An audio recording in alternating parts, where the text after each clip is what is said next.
वैदिक काल हम लोग देख रहे हैं, यह हिस्ट्री का यूनिट 2 है, जिसमें हम लोग वैदिक काल को पढ़ेंगे। इससे पहले यूनिट 1 में हम लोग सिंधु घाटी सभ्यता के बारे में अध्ययन किए हैं। यह एपिसोड 7 है। इससे पहले एपिसोड 6 तक हम लोग अध्ययन कर चुके हैं हिस्ट्री का। अब एपिसोड 1 से लेकर 4 तक सिंधु घाटी सभ्यता का वीडियो अपलोड हो चुका है, आप लोग वहां से जाकर देख सकते हैं। 6 और 7 और उसके आगे कंटिन्यू वैदिक काल से वीडियो बनेगा। ये 7वें एपिसोड को हम लोग देखते हैं क्या है इसमें। उपनिषद और वेदांत के बारे में जानेंगे, प्रमुख ऋग्वैदिक देवता के बारे में जानेंगे, जो मनुस्मृति में 8 प्रकार के विवाह का जिक्र किया गया है उसके बारे में जानेंगे, और वेदांत के बारे में जानेंगे, और वैदिक शब्द, जो वैदिक समाज में जिन शब्दों का प्रयोग किया जाता था उसके बारे में हम लोग जानेंगे। तो इस तरीके से हम लोग इस एपिसोड को पूरा कवर करेंगे, जो बहुत ही परीक्षा उपयोगी है और शानदार है। चलिए देखते हैं उपनिषद। उपनिषद को हम लोग वेदांत भी कहते हैं। क्या कहते हैं? उपनिषद या वेदांत, दोनों नाम से जाना जाता है। उपनिषदों की कुल संख्या 108 है।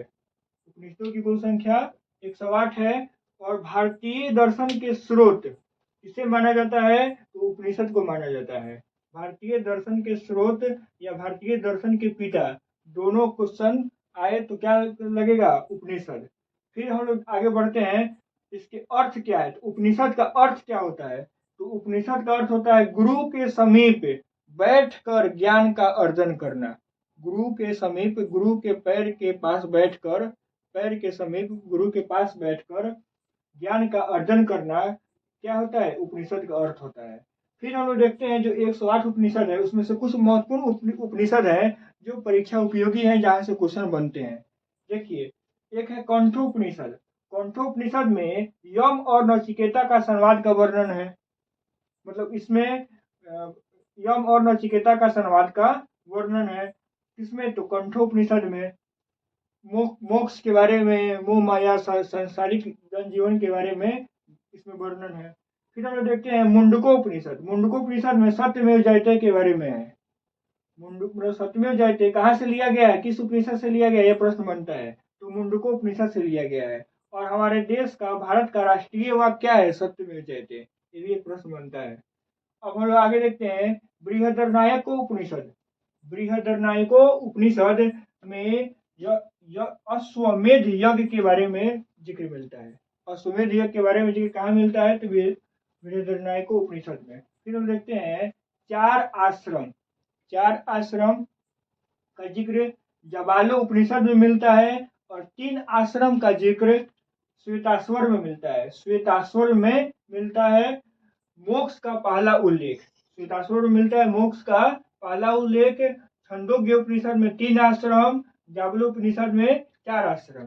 4 आश्रम किस तरीके से बताया गया है? तो मान लिया गया है कि एक मनुष्य का एवरेज जो आयु है वो 100 वर्ष है। तो 100 वर्ष में वो शुरुआत से लेकर 25 वर्ष तक ब्रह्मचर्य जीवन का पालन करेगा, मतलब ब्रह्मचर्य आश्रम में जिएगा।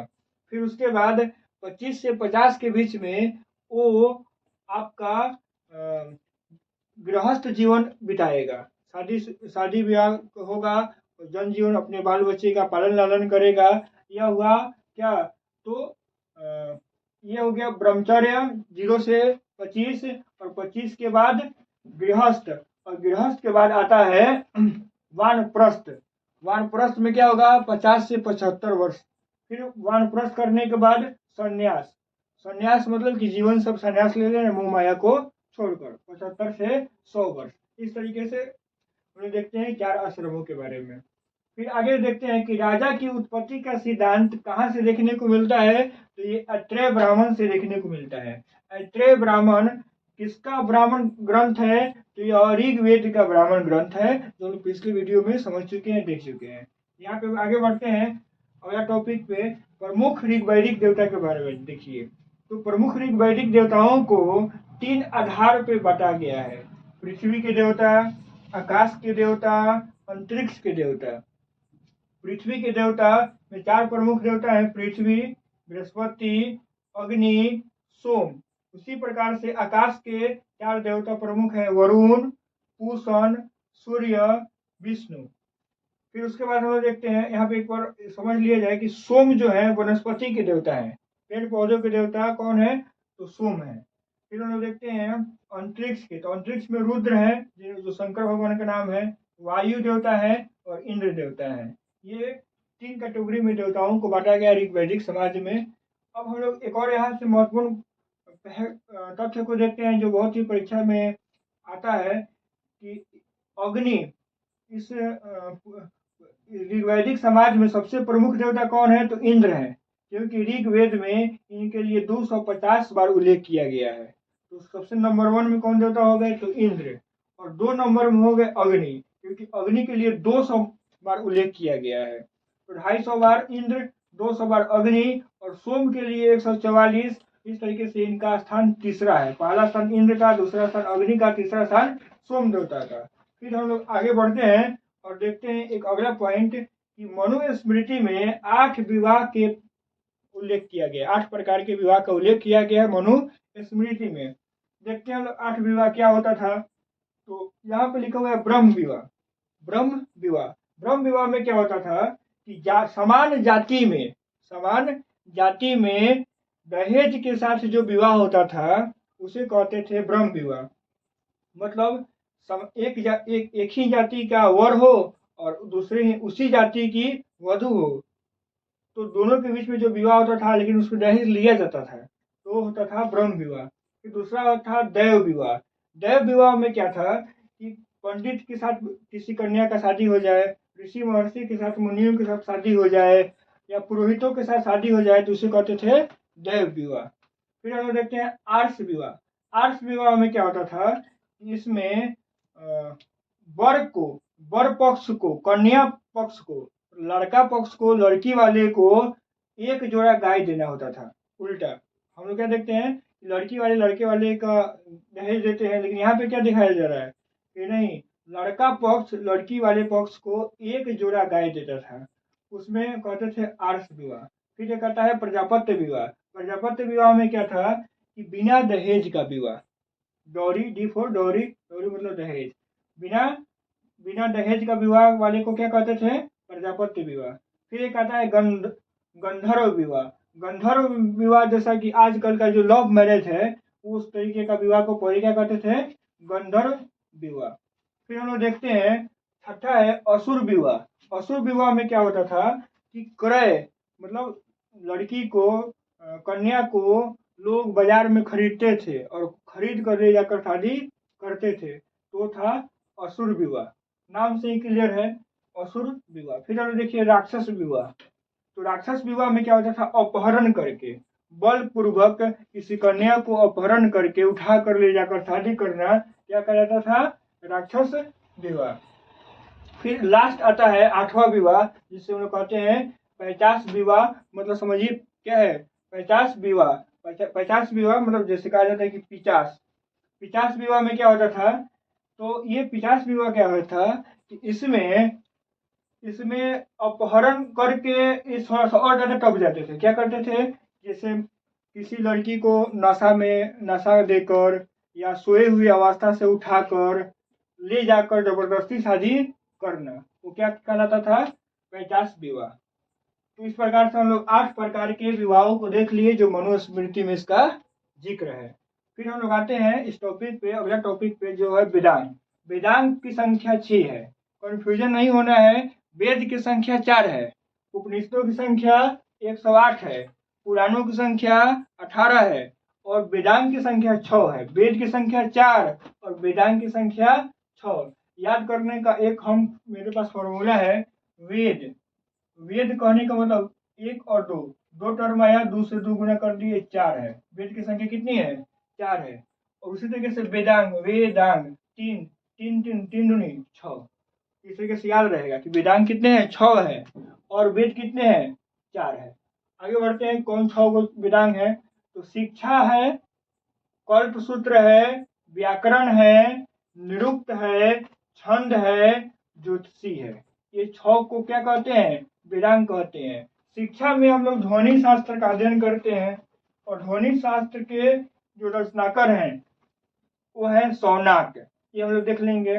फिर कल्पसूत्र का जो हम लोग देखते हैं कि इसमें क्या पढ़ा जाता है, तो धार्मिक आचरण के बारे में पढ़ा जाता है। व्याकरण, व्याकरण में क्या होता है कि अष्टाध्यायी। व्याकरण के रचयिता कौन है, व्याकरण के बारे में कौन लिखे हैं सबसे पहले, तो एक किताब है अष्टाध्यायी, जिसके रचनाकार हैं पाणिनि। कौन है, पाणिनि है। फिर हम लोग देखते हैं निरुक्त। निरुक्त में हम लोग पढ़ते हैं व्युत्पत्ति शास्त्र, किसी भी चीज की उत्पत्ति कैसे हुई है, उसका क्या ओरिजिन कंसेप्ट है, इसके बारे में कहाँ पढ़ते हैं, तो निरुक्त में पढ़ते हैं। और निरुक्त के रचनाकार है महर्षि याक, महर्षि याक। फिर हम लोग पढ़ते हैं छंद। छंद में हम लोग क्या पढ़ते हैं, माप सिद्धांत। माप सिद्धांत मतलब मेजरमेंट, किसी चीज को कैसे मापेंगे, किस हिसाब से मापेंगे, या हम लोग माप सिद्धांत तो पढ़ते हैं छंद वेदांग में। छंद सूत्र के रचनाकार कौन है, तो पिंगल ऋषि है। कौन है, पिंगल ऋषि। फिर हम लास्ट देखते हैं वेदांग जो है ज्योतिष।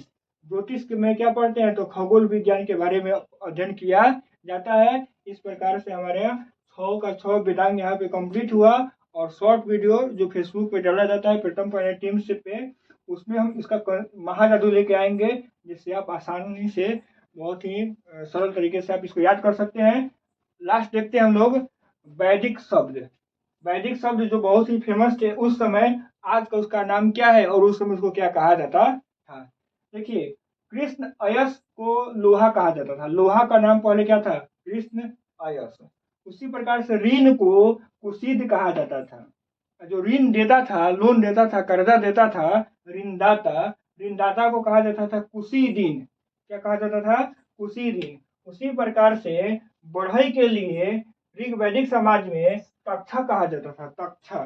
फिर उसी प्रकार से सूदखोर को, जो कर्जा ज्यादा खाता था, जो सूदखोर था, ज्यादा कर्जा खाता था, उसके लिए शब्द था वेकनाट। क्या था, वेकनाट। ये एग्जाम में ज्यादा पूछा जाता है, याद रखिएगा। सूदखोर, सूदखोर है वेकनाट। फिर उसके बाद से गुप्तचर के लिए होता था सपस। सपस, गुप्तचर के लिए क्या प्रयोग होता था शब्द, सपस। एक बार देखिए इधर कुछ 2 ही 3 पॉइंट रह गए हैं, इसको देखते हैं हम लोग। उपाध्याय, उपाध्याय उन्हें कहा जाता था जो जीविकोपार्जन हेतु पढ़ाने वाले अध्यापक होते थे।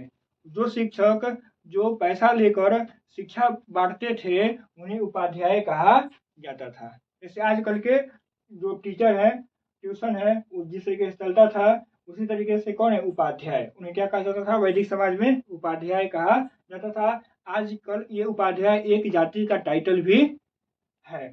सभा और समिति, सभा और समिति उस समय लोक व्यवस्था को चलाने के लिए, लोक निर्माण करने के लिए, राजनीतिक व्यवस्था चलाने के लिए यह समिति बनी थी। एक संस्था बना हुआ था।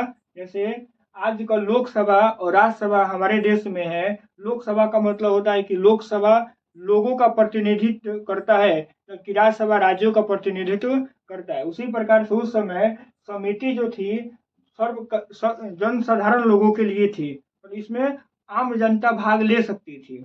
उस किसमें, तो समिति में। और सभा में क्या होता था कि कुछ लोग, कुलीन लोग, राज परिवार के लोग, राजा के सगा संबंधी, घर परिवार के लोग ही इसमें भाग लेते थे। किसमें, सभा में। और समिति में सब लोग भाग ले सकते थे। जन कल्याण और सर्व, इसमें हम लोग देखते हैं कि कोई विभाग जनता के तौर पे ले सकता है। फिर हम देखते हैं एकराट। एकराट में क्या है कि सर्वोच्च शासक। एकराट का मतलब क्या होता है, सर्वोच्च शासक। इसका जिक्र सबसे पहले कहाँ मिलता है, तो अथर्ववेद में एकराट का मिलता है। त्रिवर्ग किसे कहते हैं, याद रखिएगा, त्रिवर्ग कहते हैं धर्म अर्थ काम। धर्म अर्थ काम को क्या कहा जाता है, त्रिवर्ग कहा जाता है। और पुरुषार्थ किसे कहा जाता है, जब धर्म अर्थ काम में मोक्ष को जोड़ दिया जाता है तो क्या बन जाता है, पुरुषार्थ। मतलब पुरुषार्थ में 4 चीज मिलेगा, धर्म अर्थ काम मोक्ष। जबकि त्रिवर्ग में क्या मिलेगा, धर्म अर्थ काम। इस तरीके से हम यहाँ देख लिए, लास्ट देखिए काम खत्म हो जाएगा। देखिए 3 जो वेद है शुरुआती, ऋग्वेद, यजुर्वेद, सामवेद, इन तीनों वेदों को वेद त्रयी कहा जाता है, इसलिए ट्रायंगल बना के दिखा दिया गया है। उसी प्रकार से हम लोग यहाँ पे देखेंगे कि चारों वेदों को एक साथ क्या कहा जाता है, तो संहिता कहा जाता है। अगले वीडियो में हम लोग वैदिक कालों के बारे में और चीजों को जानने का प्रयास करेंगे। जैसे कि वैदिक समाज में यज्ञ के कितने प्रकार थे, यज्ञ के बारे में जानेंगे। फिर हम लोग भारतीय दर्शन के बारे में जानेंगे। सांख्य दर्शन क्या था, योग दर्शन क्या है, जहाँ से प्रश्न बनते हैं, कौन इसके संचालक हैं।